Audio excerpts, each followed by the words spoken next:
नमस्ते दोस्तों।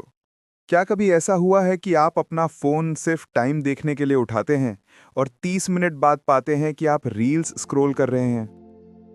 हमें लगता है कि हम अपनी मर्जी से सब कर रहे हैं, लेकिन सच ये है कि हम सब एक अदृश्य ड्रग के आदी हैं, जिसका नाम है डोपामाइन।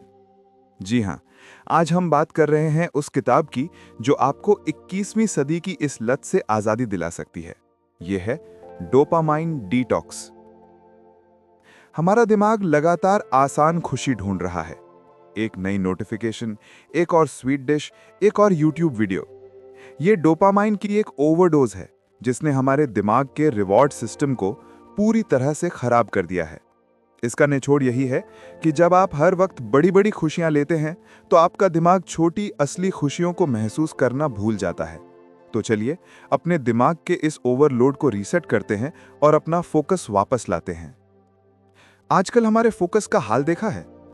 आप काम शुरू करते हैं और 10 मिनट बाद आपका हाथ अपने आप फोन की तरफ जाता है। हम इतने ज्यादा स्टिम्युलेटेड हो चुके हैं कि हमें बोर्डम से डर लगने लगा है। पर इस किताब का सबसे बड़ा राज यही है कि boredom is the mother of all creativity and productivity. यानी बोरियत ही रचनात्मकता और उत्पादकता की जननी है।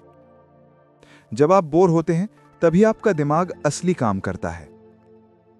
डोपामाइन डिटॉक्स का मतलब ये नहीं कि आपको हर खुशी छोड़ देनी है। इसका मतलब है कंट्रोल वापस लेना। आपको जिंदगी की गाड़ी फिर से खुद चलानी है, ना कि अपने फोन की नोटिफिकेशन से। इस डिटॉक्स को कामयाब बनाने के लिए बस 3 चीजें सीखनी हैं। पहला, अपने हाई डोपामाइन जहर को पहचानो। सबसे पहले अपनी टू डू लिस्ट नहीं, बल्कि अपनी टू स्टॉप लिस्ट बनाओ। वो कौन सी चीजें हैं जो आपको तुरंत खुशी देती हैं लेकिन लंबी रेस में आपका नुकसान कर रही हैं? सोशल मीडिया स्क्रॉलिंग, बिना सोचे समझे ऑनलाइन शॉपिंग, वीडियो गेम्स का एक्सेस, जंक फूड। इन पैसिव कंजम्पशन वाली आदतों को एक दिन के लिए या एक हफ्ते के लिए अनप्लग कर दो। आप इन चीजों को हटा नहीं रहे हैं, आप सिर्फ अपने दिमाग को एक ब्रेक दे रहे हैं। दूसरा, आसान से मुश्किल की तरफ जाओ। Shift to hard. आपके दिमाग को खुशी चाहिए।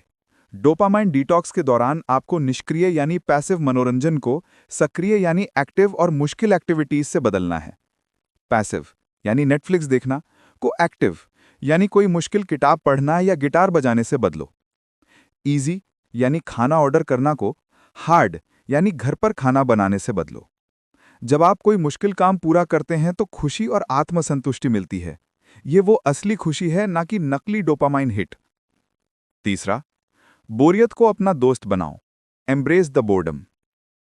सबसे बड़ा चैलेंज तब आएगा जब आपको बोर महसूस होगा।